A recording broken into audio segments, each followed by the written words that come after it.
Ngasi tarik kun gamanga sagol se numit asigi rasipal pijari. Mes Rashigi oina thabak tawbada thajaba thamba yaba numitni. Imung manungda saunadana hotnau. Bris Rashigi oina sel thongi lambi phagatchagani tungi damak sel thadaba thaurang taw. Mithun Rashigi oina I pau phaunaraga thabak tawbana mai pakhangani tungda miwa ngangbal leppu. Karkat Rashigi oina ikai nungsi yanaba thodok thokani imung manungna sagat pibadilai. Singha Rashigi oina lalol itiki thabak tawbada kana jagani marup mapang singda napal kaganu.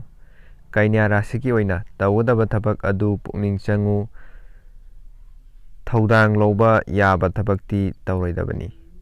Tula Rashigi oina marup mapang loinabada phagatchagani lalol itiki thabak tawba yagani.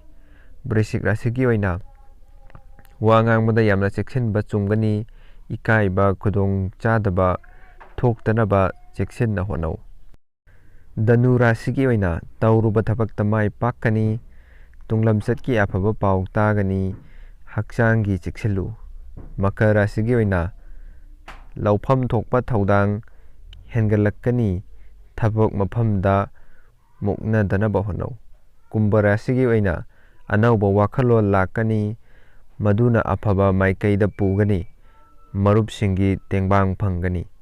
Mina Rashigi oina thabak tawda mai paktaba pukning nungsiba thudokningai lei.